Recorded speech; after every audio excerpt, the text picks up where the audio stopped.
అందరికి నమస్కారం.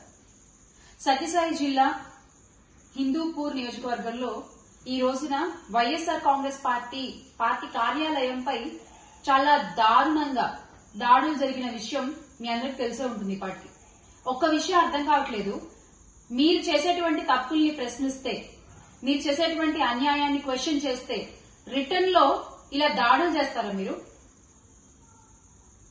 నందమూరి బాలకృష్ణ గారు గౌరవ ఎమ్మెల్యేగా ఉన్నారు అక్కడ హిందూపూర్ లో. మరి ఆయన అనుచరులు ఈ రోజున పార్టీ కార్యాలయంపై అక్కడ వైఎస్ఆర్సీపీ హిందూపూర్ ఇన్ఛార్జ్ గా ఉన్న దీపికా రెడ్డి గారు లేని సమయం చూసుకుని కార్యాలయంపై దాడి చేసి అక్కడ అద్దాలు పగలగొట్టి, టేబుల్ పగలగొట్టి, అక్కడ పనిచేసే ఒక అతనికి తలకి ఎంత పెద్ద గాయమైంది.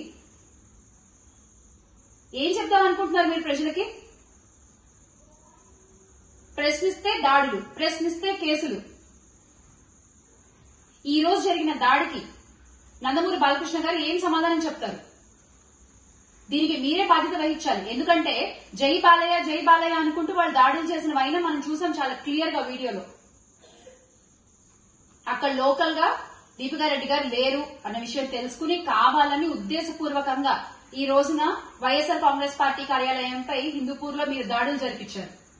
ఎందుకు అంటే మొన్న జరిగినటువంటి ర్యాలీ అక్కడ చాలా పెద్ద ఎత్తున విజయవంతమైంది. ప్రజలందరూ కూడా వైఎస్ఆర్ కాంగ్రెస్ పార్టీతో పాటు కలిసి ముందుకొచ్చి ప్రస్తుత కూటమి ప్రభుత్వాన్ని ప్రశ్నించారు కాబట్టి అది మీకు నచ్చలేదు.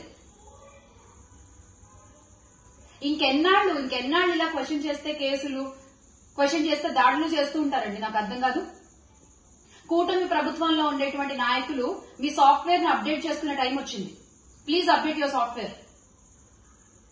రాజనాల రేలంగి వేషాలు మానేయండి. ఇంకా ప్రజాస్వామ్యంలో ఉన్నామా? ఎందులో ఉన్నాం మనం? ఒక అన్యాయం జరిగింది, ఒక తప్పు మీరు చేస్తున్నారు, దాన్ని క్వశ్చన్ చేస్తూ మా పార్టీ అధినేత పిలుపు మేరకు అన్ని నియోజకవర్గాల్లోనూ ర్యాలీలు చేశాము. అన్ని నియోజకవర్గాల్లో జరిగిన ర్యాలీలు కూడా విజయవంతంగా ప్రజా సమ్మతంతో, ప్రజాభిమానంతో గ్రాండ్ సక్సెస్ అయ్యాయి. దానికి మీరు కడుపు మండి ఈ రోజున నియోజకవర్గంలో ఇన్ఛార్జ్ లేని టైం చూసి మీరు పార్టీ కార్యాలయంపై దాడి చేస్తారా? అంటే వెనకాల చూసుకునే వాళ్ళు ఉన్నారు కదా, కొండంత అండగా ఉన్నారు కదా అని ధైర్యమా? ఎవరున్నా, ఎంత పెద్దవాళ్లున్నా మీ అందరికీ తెలిసే ఉంటుంది, ప్రజల ముందు అందరం చిన్నవాళ్ళం. అది గుర్తుపెట్టుకోవాలి అందరూ కూడా. ఈ రోజున వైఎస్ఆర్ కాంగ్రెస్ పార్టీ కార్యకర్తలు రోడ్లపైకి వచ్చి మీ మీద దాడులు చేస్తే మా నాయకుడు మాకు నేర్పించలేదు, మా అధినాయకుడు నడిచే బాట అది కాదు.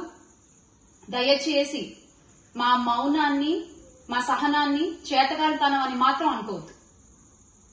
దీనికి నందమూరి బాలకృష్ణ గారు గౌరవ ఎమ్మెల్యేగా హిందూపూర్ నియోజకవర్గానికి ఆయన ఉన్నారు కాబట్టి ఇది మీ పేరు మీద మీ అనుచరులు చేసింది కూడా ప్రజలందరూ చూశారు కాబట్టి దీనికి నందమూరి బాలకృష్ణ గారు ఏం సమాధానం చెప్తారో చెప్పి తీరాలి.